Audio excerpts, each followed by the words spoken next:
week before our wedding, Felix left me by text. He walked away from everything, from me, from the life we'd planned together, to chase his dream job overseas. His message wasn't full of apologies or even reasons. It was just a cold farewell, a quick exit.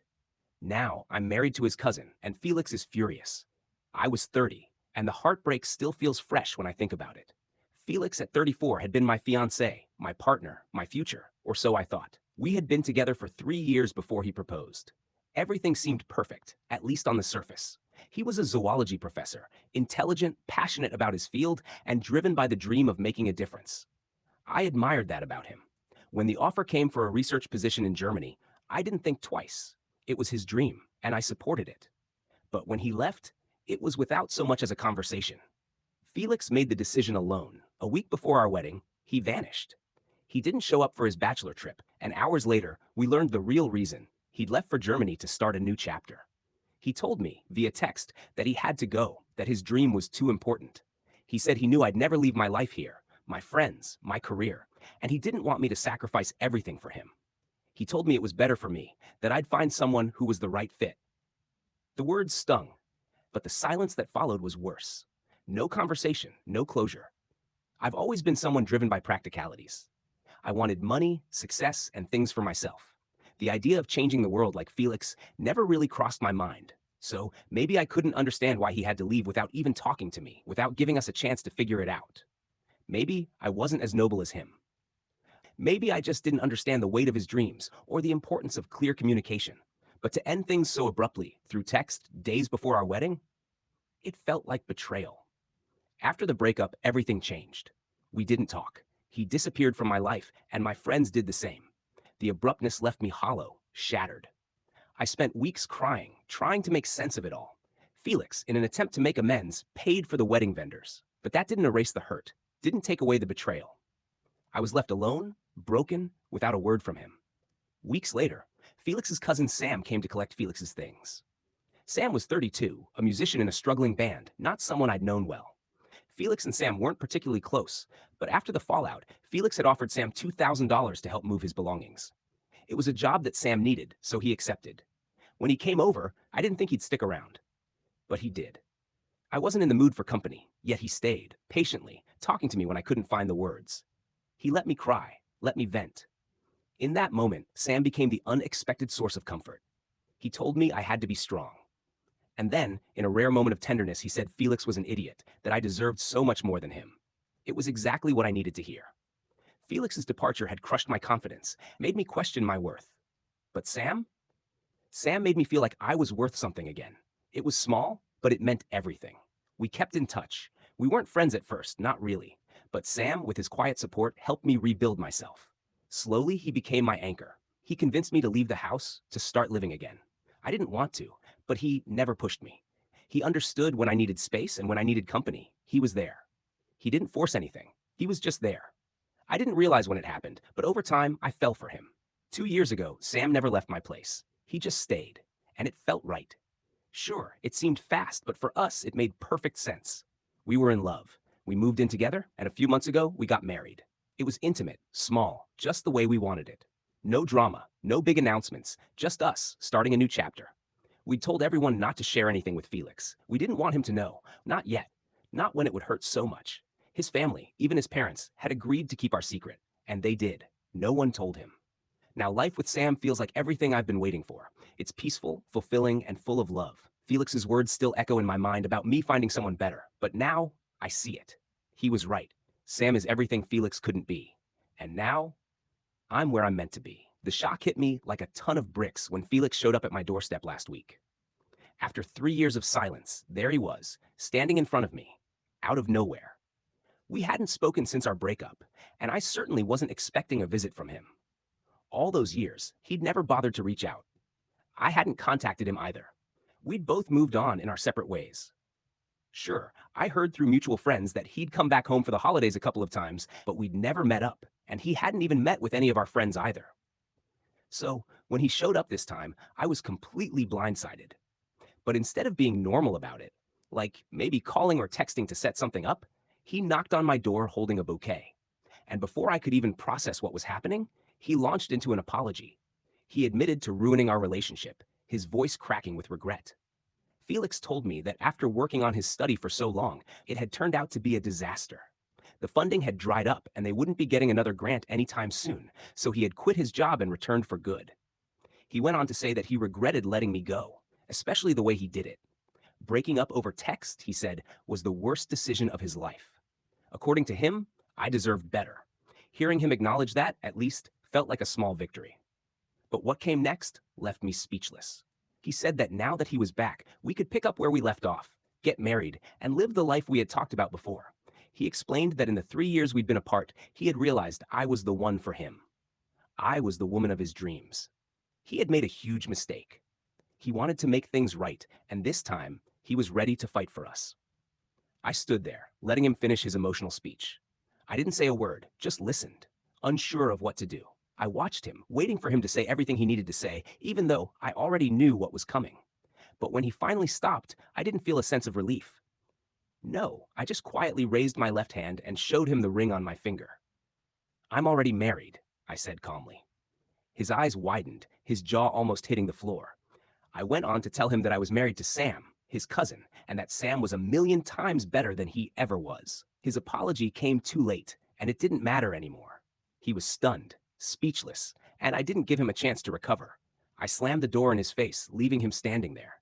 Afterward, I was furious, boiling with anger, but I needed to calm myself down. Sam wasn't home yet. He was out with some of his work buddies, and it was the weekend. His band had broken up a while ago, right around the time Sam and I started getting serious. But he had joined a friend's dad in their event management business. If any of their clients needed a band, Sam and his friends would play for them, and it worked out well. But Sam had been working nonstop for the past few weeks, so he was finally getting a much-needed break. I didn't want to bother him with this mess, so I held off on texting or calling him about Felix until he came home. When Sam finally returned, I told him about Felix's visit. He seemed confused at first, saying that he had gotten several calls from Felix's dad, but since he was out, he hadn't thought much of it. Once he understood what had happened, he admitted to feeling uncomfortable. He had never really considered how Felix would react to the news of our marriage, but now, knowing Felix's reaction, it was a lot to process. But I didn't care about Felix's feelings at all. He had dumped me without so much as a proper goodbye, without explaining himself, and I didn't owe him any answers. Felix's opinion didn't matter anymore. Later, we decided to call Felix's parents after they tried reaching out to Sam a few more times. They had also tried calling me, but I had been too angry to check my phone. Once we got on the line with them, they filled us in on Felix's explosive reaction. Apparently, after visiting me, he had gone straight to their house and completely lost it. He was yelling, furious that they had kept the secret from him for so long. According to him, I had betrayed him by getting with Sam, his cousin. He accused them all of being crazy, supporting our marriage, and allowing it to happen. Felix went on to call me a disgusting person for being with Sam, claiming that I was only doing it for revenge and that I didn't really love him. He said I was trying to make him jealous. But now he was disgusted, not jealous. I couldn't believe the things he was saying. If I truly wanted to make him jealous, I would have done it a long time ago. I wouldn't have waited until he came crawling back to me to tell him I was married. The whole thing made me angry, but I wasn't about to explain myself to Felix. I didn't owe him anything. The truth was, I loved Sam, and that was why I was with him. I had no interest in making Felix feel insecure or vindictive. Felix's accusations were baseless, and I wasn't going to let him twist the narrative. In the following days, Sam and I tried to act like Felix never came back into the picture. We just wanted to move on with our lives. But of course, that wasn't meant to be. A couple of days ago, Felix showed up again. This time, Sam and I had just returned from work, both exhausted, when we heard him shouting outside. We stepped out to find him making a drunken scene on the street in front of our house, screaming at the top of his lungs about how we had ruined his life. The whole situation was so surreal. Felix hadn't even known about us until a few days ago, and now he was making it all about how we had ruined his life. He was sobbing uncontrollably when he saw me, his face crumpled with pain. He told me that he had always loved me and never stopped thinking about me, even while living in Germany. He said he hadn't contacted me because he didn't want to disrupt my life, but he couldn't handle seeing me with Sam, especially knowing we were married. He accused us of being selfish, of flaunting our marriage despite knowing our history. It was all too much. Sam called the police, and they took him away, but I couldn't shake the image of him breaking down like that. Sam and I haven't really talked about the incident since. We've just been trying to pretend it didn't happen, trying to ignore the tension it caused. But the truth is, it's becoming harder and harder to pretend like nothing's wrong. Felix's return has brought everything I thought I had buried back to the surface. It's becoming harder to ignore the impact my past with him has on my present, especially with Sam. There are things left unsaid between us, and I know we'll have to address them eventually. But at the same time, I can't help but wonder if Felix is right in feeling the way he does. If the roles were reversed, I'd probably feel just as awkward about it. It's complicated, and it's affecting both Sam and me more than we want to admit. So, am I wrong for marrying my ex-fiance's cousin after he dumped me over text just a week before our wedding? Everyone who reached out with such kind words really helped us get our act together. Honestly, we needed it. It's been a week since Felix made his dramatic entrance at our door, drunk, causing a scene. And now, almost the whole family knows about it. They've all made a point to contact us, to tell us we're not in the wrong. They assured us that we shouldn't fall for the nonsense Felix has been spreading about us. There's nothing shameful about our love story, about falling in love and getting married. In fact, it's beautiful, and we need to embrace it, not let some bitter, negative person drag us down. And here's the thing, everyone has cut ties with him, even his parents. And honestly, I couldn't be happier.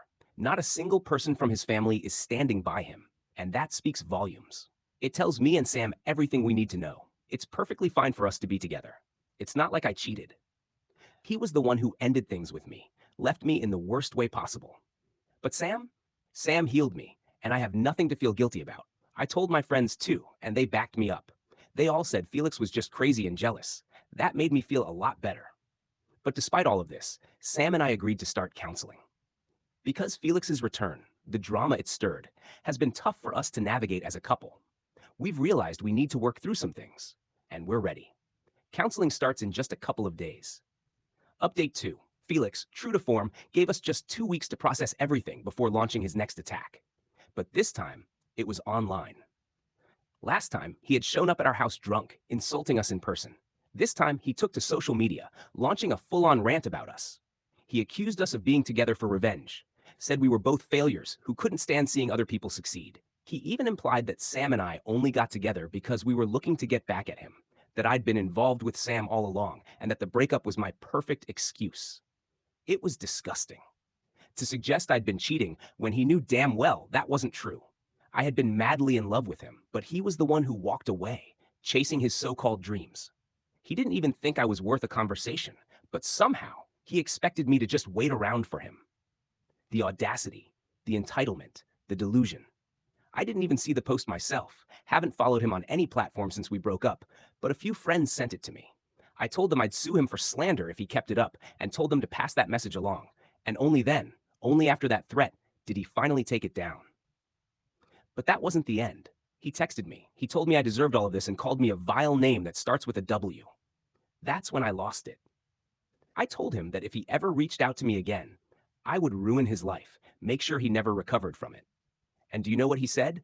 He had the nerve to reply saying that I deserved to end up with Sam because in his eyes, Sam was nothing but a loser, mediocre with a guitar, and totally worthless without it.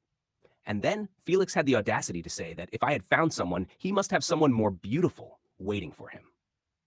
He claimed he had no regrets about dumping me and added, almost gleefully, that he wished he'd done it on the day of our wedding to make me cry a little longer.